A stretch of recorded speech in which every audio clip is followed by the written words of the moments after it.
Hey guys, how's it going? So I'm a big fan of the Harley Benton brand, but a lot of you guys have been saying, hey, you know what, they're just sending you their best models that they have. You know, you're not getting what we're getting, that kind of thing. And I think there might be some truth in that. So I've gone to an undisclosed location here in Windsor, Ontario, somewhere at somebody's house, and we're going to do a stealth buy. I'm going to buy a Harley Benton guitar. I'm going to order it here at this friend's house. I'm going to have it shipped to them in their name. So the people at Thomann are not going to have any idea who they're shipping it to. So as far as they know, they're just shipping it to a regular consumer and not to a YouTuber. So I want to get the consumer experience. I want to see what you guys are getting for your money. Are Harley Bentons as good as the ones they've been sending me, or are they crap? Let's find out.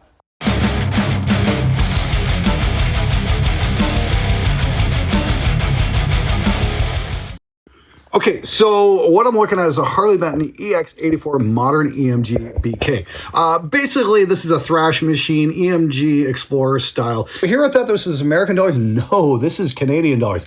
Ooh, suddenly this is looking like a very affordable instrument, because 454 Canadian dollars is about $3 American. The shipping is 67 euros. So actually that's pretty close to 67 US dollars, so that's not too bad at all. So we're looking at just over $400 to get this guitar into Canada in US dollars. So that's actually really affordable. What kind of guitar are we going to get? What kind of shape's it going to be in? I can't wait to see what shows up.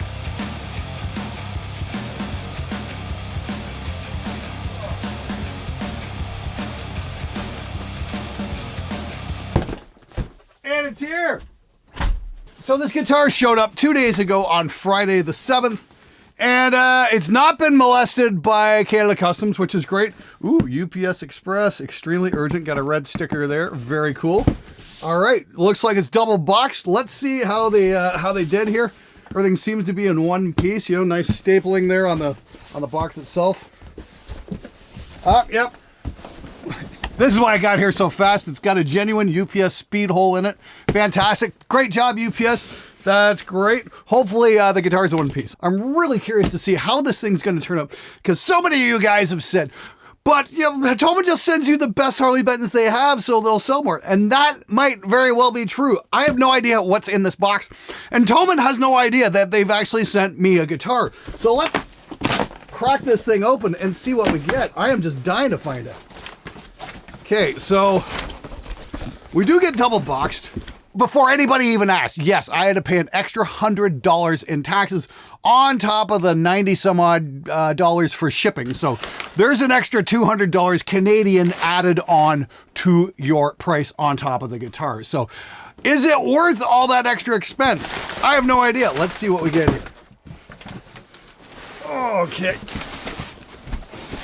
So double boxing has halfway decent. We get a little bit of tape here. Seems to be holding it together. Okay, great. There is a couple staples in the box as well. Staple here, tape, and another staple right there.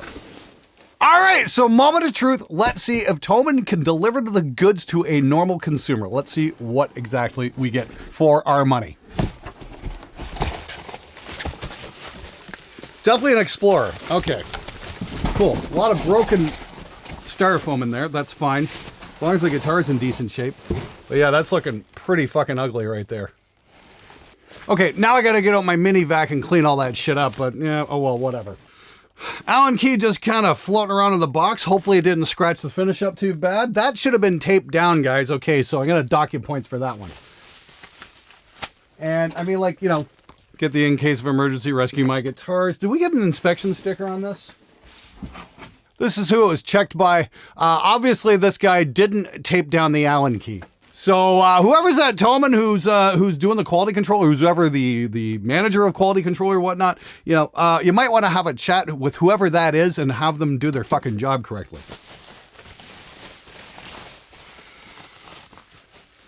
Okay.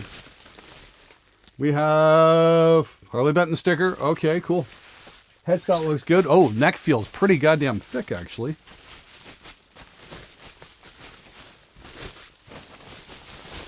What do we get? What do we get? All right. Oh, yeah, right. We've got EMGs in this.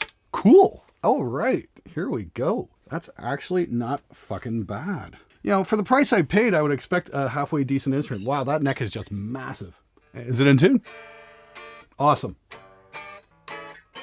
Wow, I just cannot get over how thick that freaking neck is. That feels like, you know, the Mustaine V or something like that in terms of neck thickness. That is just absolutely fucking massive. Not a fan, to be honest with you. I don't really like necks that thick. Let's see if we get a 9-volt in here. Yes, there is a 9-volt in the cavity. That's cool. Okay, at least that works. Let's just look for any scratches from that Allen key floating around in the box. Let's take a peek here. And yeah, nothing major, but it definitely looks like the guitar needs to be cleaned. Of course, it's a black finish, and yeah, I mean, like black finishes, you're just going to see any kind of, you know, slight defect or anything like that. Not bad, not bad. Okay, this is a great thing. Hey, oh. No. Oh, we're good. We're good. I thought there was a little chip in the paint. Nope, we're good. First inspection looks pretty good. Like I said, it just needs looks like it needs a wipe down or something like that. And we should be in good shape. Seeing a tiny little scrape here, but that's about it. All in all, we are getting the neck thickness of the Mustaine V, but it looks like we're getting a superior paint job. Wow, I'm fucking shocked, I tell you. Shocked. Okay, definitely not locking tuners. That's a bit of a disappointment there. For the price we paid, I would have liked locking tuners. That's for sure. At least we're getting some EMGs, but then again, as I'm learning pickups... Pickups might just be another one of those things we wind up spending way too much money on with no real value. In case you haven't watched Jim Lill's video about where the sound comes from in an amp, it's very, very interesting to see. At some point, I think I might have to do a pickup shootout video and try a couple of different ones and see how much the tone's actually shifting, because I'm going to take a wild guess. It's probably not a whole lot, that's for sure. Anyway, yeah, let me get this thing tuned up. Let's get it plugged in and see what we get. All right, we're back. We've got the guitar set up, did a truss rod adjustment, and yes, somebody was not paying attention to that truss rod because, once again, it was loose. It was completely flying free. So yeah, it took quite a few cranks to get it where it needs to be, to put some tension on the neck, to bring the action back below the 12th and get it sitting where it should be. Other than that, yeah, I think I got the guitar dialed in pretty good. Now, if I were a 16-year-old kid who just dropped his hard-earned money on this guitar, I'd be a little bit pissed off about that. That should be something the people at Thomann should be paying attention to. And this guy, whoever the hell you are, yes, you signed off on something that you shouldn't have signed off. You should have fucking paid attention to what the truss rod was doing. So points off for you, pal. Hopefully your manager fucking puts his foot in your ass. Now, if I didn't know how to set guitars up, I would have had to take this guitar to a local shop to get it set up correctly, with all that entails. Probably getting mocked for daring to buy a Harley Benton. You know, why didn't you just get an Epiphone? That kind of thing, which I don't want to deal with as on top of the expense. So yeah, Thomann, I've got to dock you guys a couple of points. Please, whoever's in your inspection department, wake the fuck up! Take the fucking truss rod cover off and see what's going on. Shame on you guys for letting this one out of the factory. All right, so I got it set up. I've got a strap on, and let's just do a balance test here. I'm kind of curious to see if there's any kind of neck dive. So hands free. Yeah, we got a bit of neck dive. One more time. Oh, shit. We definitely have neck dive. Yeah, that's, I'm not sure if that's a regular thing with an Explorer, so you're going to have to figure something out for this. A little bit top heavy. I mean, like, the guitar sits great in your lap if you're planning on, you know, recording at home or something like that. It's probably absolutely fine. But it does have a little bit of neck dive, so you might want to get a strap that doesn't slide so easily. Maybe something in unfinished leather or something like that to keep it from flopping around like that. Okay, so I got to dock him a couple more little points for that. Anyway, we're going to fire up the Angle Fireball 100. We've got it going into an Angle cabinet with those brand new 2022 Celestion Vintage 30s I demoed there last week, and they sound absolutely amazing. So let's see what this thing can do.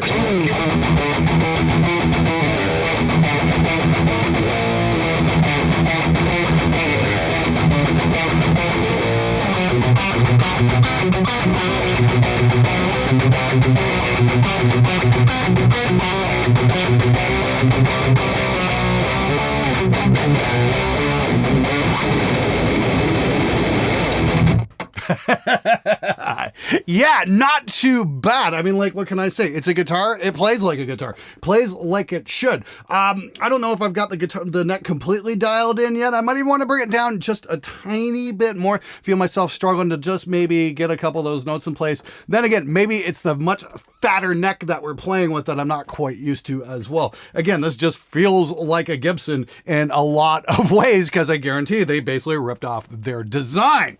But again, nobody's paying me to say anything here. I wanted to do a completely independent review on this so I could give you guys the real story without any corporate fuckery and see just exactly what you're getting for your money. So far, it's not bad. I'm really digging this.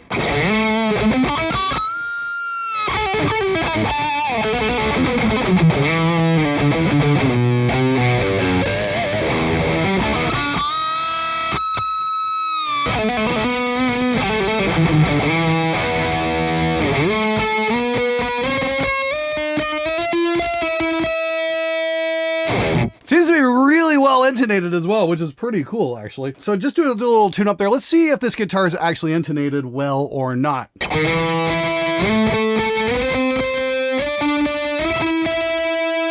Not bad.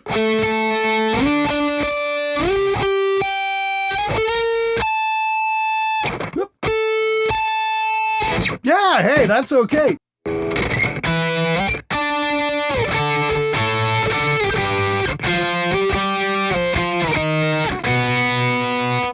Okay, yeah, it seems like they got the bridge set up correctly, which is great. At least that's something we don't have to mess with. I just don't understand why the truss rod was loose. That just seems like somebody didn't give a shit. All right, so we've seen what it can do for rhythms, but the big question is, what can it do for leads?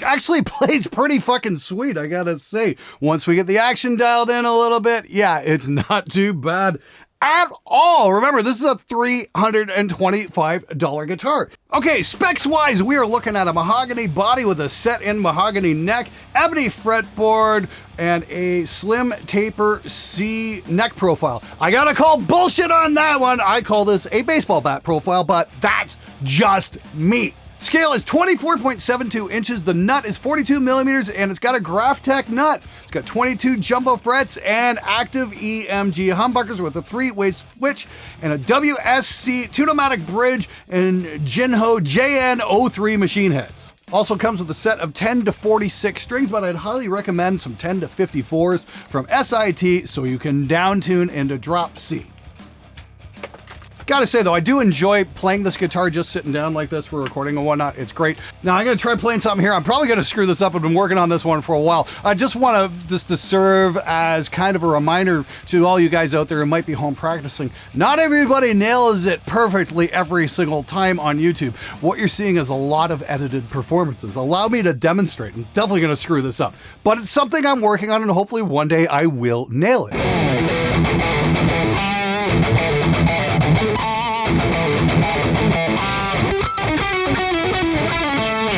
Almost got it, almost there. One of these days, yes, I am going to get that right. It's just I've got to put in the time and practice. So if you're at home, sitting there, putting in the time and practicing, good for you. And just remember, not everybody's perfect all of the time, especially not on YouTube.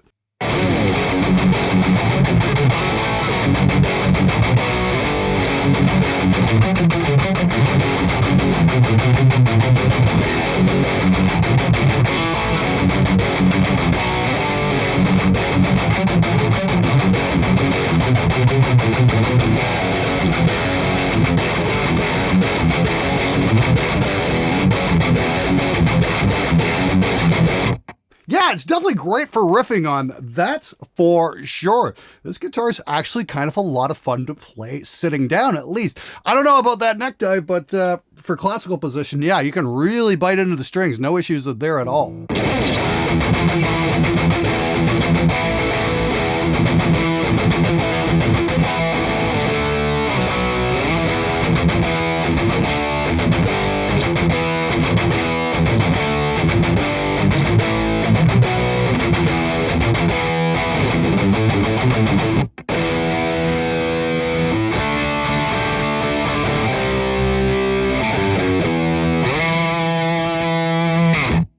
Now, here's the big question that I can't answer for you. You're going to have to answer yourself. And I took down a bunch of numbers here so I wouldn't screw this up. The closest guitar I could find to this thing is an Epiphone, but that comes with passive pickups.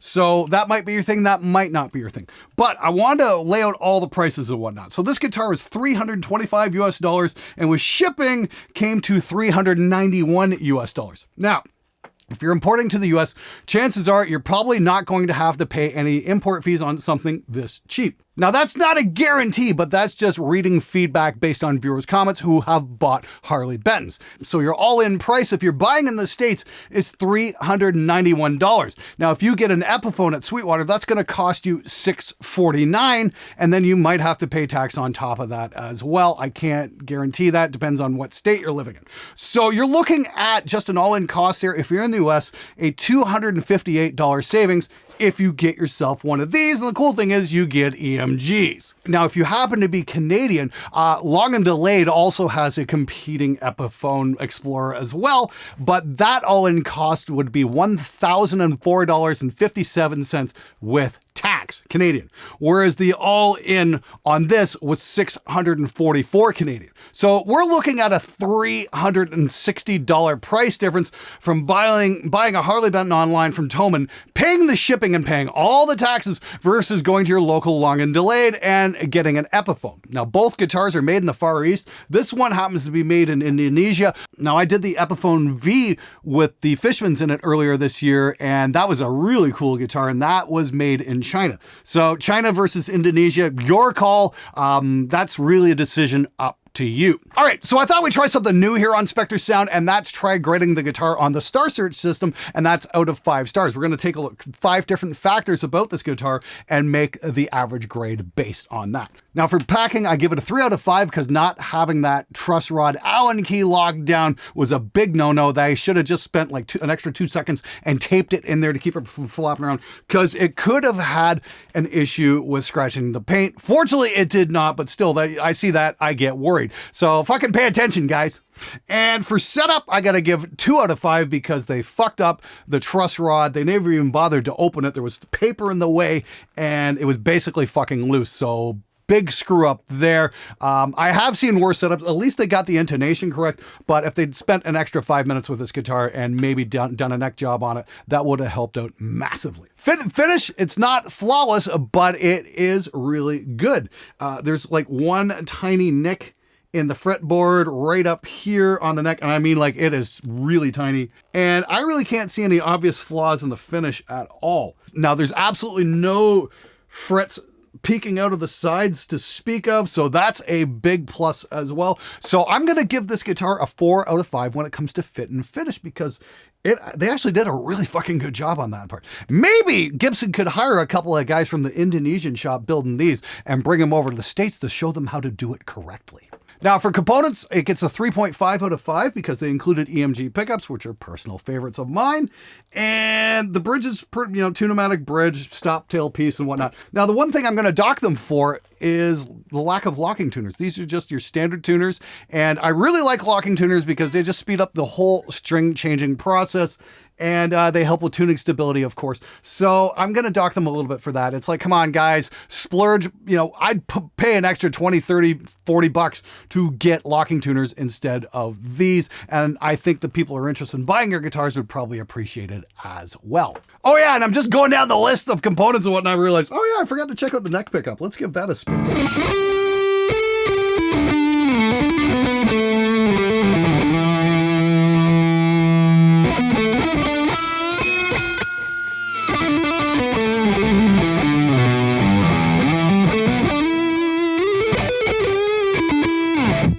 Yeah, that sounds really sweet. Great job. Great job. Good choice there.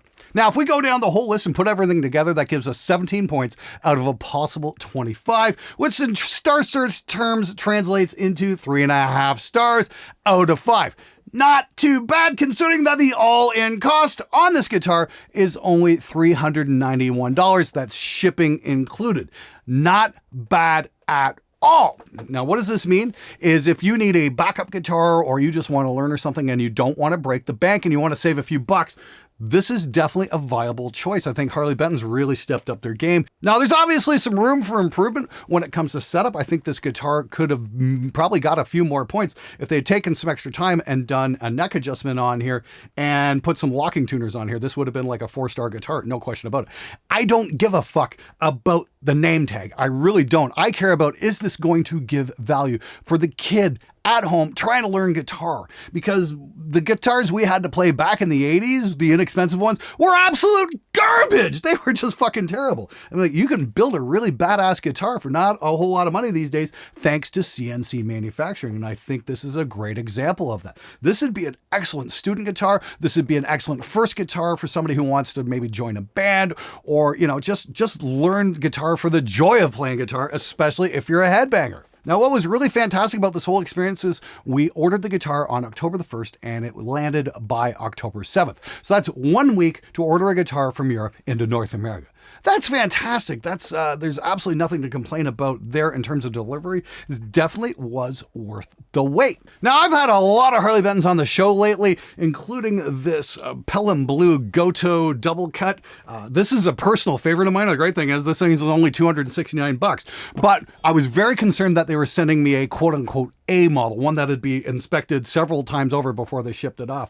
And it's good to see that what the average consumer is getting is the same level of quality than this. They just need to pay attention to how they're setting up the truss rod. Now, if I were the CEO of Long and Delayed here in Canada or Sweetwater in the US, I'd be very worried about the Harley Benton brand name because they're offering some pretty quality guitars for not a whole lot of money and not at prices that Sweetwater or McQuaid's can touch. The only thing I can see them doing is maybe offering their own in-house brand. Personally, I'd love to see Sweetwater start doing their own style and maybe take a page out of Thomann's playbook and start offering their own guitars. I think that would be something really cool that a lot of people would love to see. I know I would for sure. I think that'd be a great idea. Whether or not that happens or not remains to be seen, but I think there is definitely a market for that, and there's definitely room in the consumer market for the lower end entry-level guitars to see yet another brand, especially one that would be, say, based in the US. Now, bottom line, if I was in the market for an entry-level guitar, yeah, I definitely want to get one of these. This thing is fucking great, especially when you consider it's only under $400. I think they've got a really amazing offering here, and this guitar is an awful lot of fun to play, and hopefully it would last, you know, the average home user for some while. I'm probably going to hang on to this guitar for a few months and try it out and play it on a few different things and see how it holds up, so you can expect to see that on the show, much like you've seen that double cut on the show numerous times, because it just turned out to be an overall fantastic guitar. Now, if you want to check out some Harley Benton, I've got an affiliate link in the description below, so if you click on that, I'll make a few extra bucks. And if you liked the guitar tone you heard in today, I've got a free impulse up for grabs of that brand new Celestion Vintage 30 2022 model that I demoed there a couple weeks back. And I'm also going to have a link to that right here. All you gotta do is click on that and I'll take you through and show you the difference between the 2022 model and the 2006 model that originally came with that angle cap, and what a massive improvement Celestion has made. Check it out right here.